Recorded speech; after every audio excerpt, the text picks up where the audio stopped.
Hi guys, so I'm here today to do a currently reading video. I'm reading a real mishmash of stuff which I have a mishmash of thoughts about, so I'm just going to jump straight in and tell you about what I'm reading. So the book I am pretty sure I'm going to finish first is Daughter of the Forest by Juliet Marlia. So this is my second book by this author, the second book this month in fact, because I read another book by her a few weeks ago and adored it so much that I wanted to read something else by her, and I'd picked this up in a second-hand bookshop a while ago and just not gotten around to it, mainly because I don't know about you, but I do find myself a little off-put when books are in this like tiny mass market paperback size with quite small print inside them. However, it has not deterred my progress of reading this at all once I did pick it up and get into it. So yeah, I'm going to be less judgy about that in the future. It does remind me of like a proper old school fantasy book though. This copy came out in 2001 from Harper Voyager, although I think the book was originally released in the 90s. And as you've probably already guessed by my rambling introduction there, as well as the cover, this is a fantasy novel.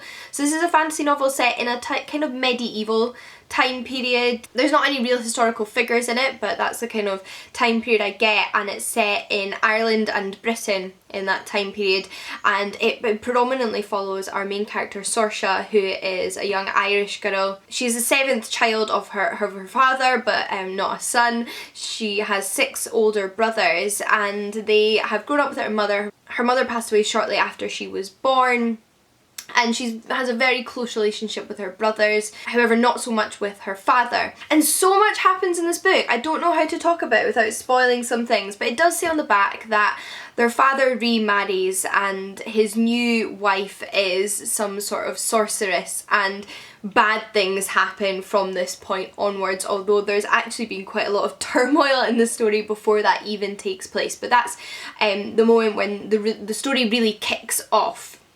So that's the premise anyway. There's lots of magic, there's lots of references to the fae, the fair folk, the fairies, which I love. I'm so enjoying reading kind of young adult and adult books with fairies at the centre of them at the moment. I'm really into that. And I am really enjoying this book. In fact, all I want to do right now is go and finish it because it's at a super dramatic point. I'm just past 400 pages and it's about 530 pages long.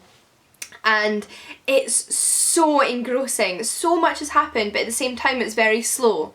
So it has a nice slow pacing, it unravels slowly. There's so much beautiful world building and use of language and character development, and it's gorgeous. You completely sink your teeth into the story and the protagonist. It's such a wonderful reading experience, but it's also quite distressing in moments and quite intense. A lot of dark things happen in this book, including sexual assault. Just so that you're aware, there is dark things going on in this book, and our protagonist's journey is not an easy journey, and it's difficult to read about. I feel like when I put this book down, I'm still thinking about it and I'm really affected by it, but at the same time I really want to know what happens because I'm so invested in her story and I really want to get to the end. I think I'm going to stay up late tonight to finish it, also to get a little bit of peace of mind, because I'm hoping there'll be some happiness near the end that'll kind of chill me out, because I feel on edge because of this book. And I read this on my train back from Edinburgh yesterday,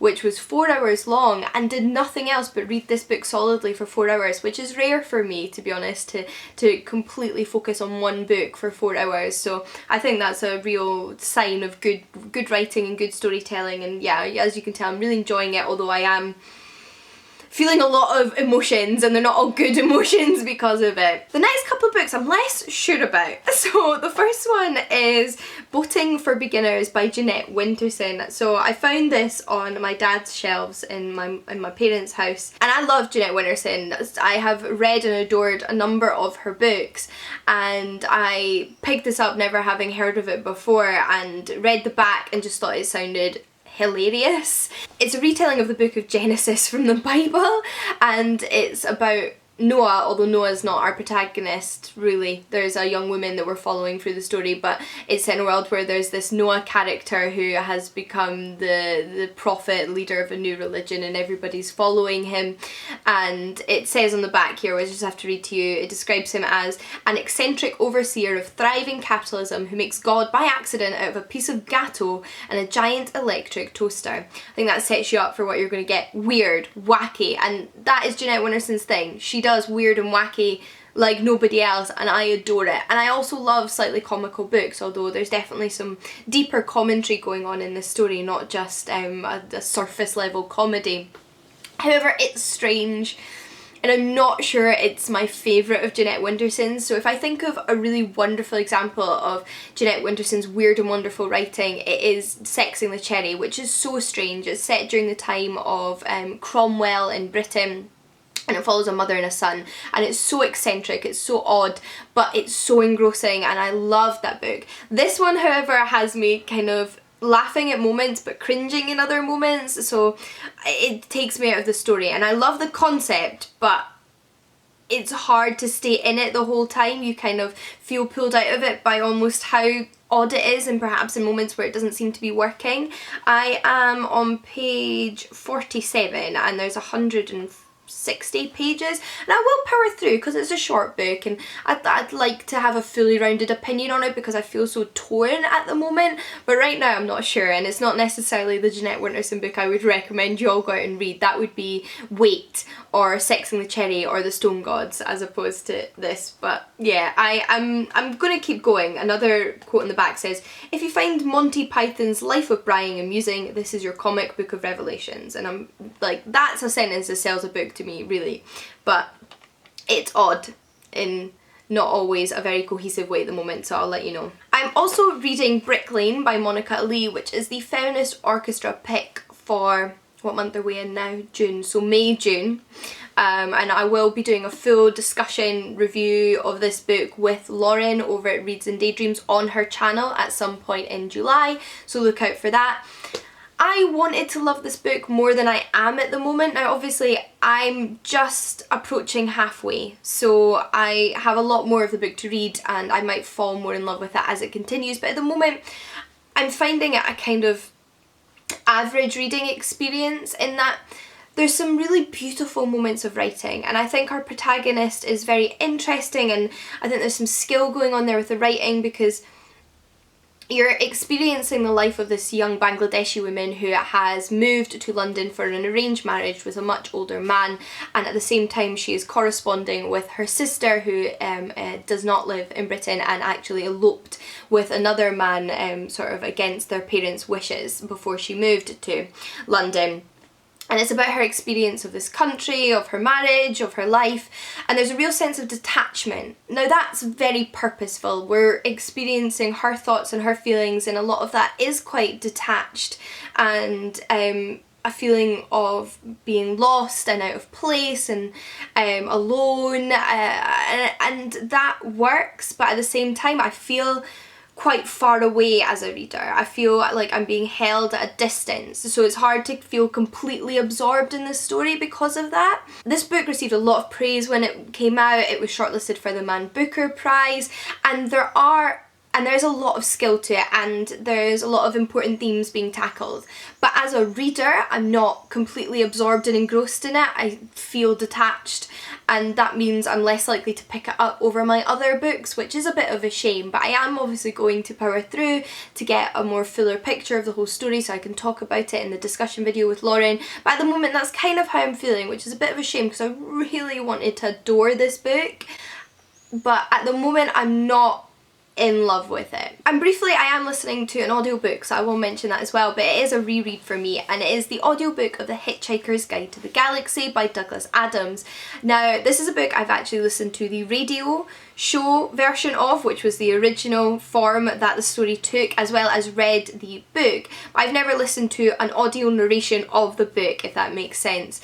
And this, if you've not heard of it, is a classic science fiction comedy novel that is pretty famous. I feel like you'll have heard of it. There was a TV show adaptation, there was a film adaptation, and I've been a big fan of it for a long time. I've consumed it in almost all of its different formats, although this is, again, like I said, the first time I'm consuming it as an audiobook narration of the book. So I'm very familiar with the story. It centres on Arthur Dent, an ordinary Englishman with quite a simple life, whose best friend Ford Prefect turns out to be an alien hitchhiker. And at the beginning of the book, the Earth is destroyed by a race of aliens called the Vogons to make way for a hyperspace bypass. And Arthur Dent is saved from being destroyed along with the rest of the planet by his friend Ford Prefect, who hitches a lift on the Vogon constructor fleet, and lots of mad things continue to happen after that. It's hilarious. I love this story. It's got some of my favourite literary quotes in it. It's got some of my favourite literary characters in it.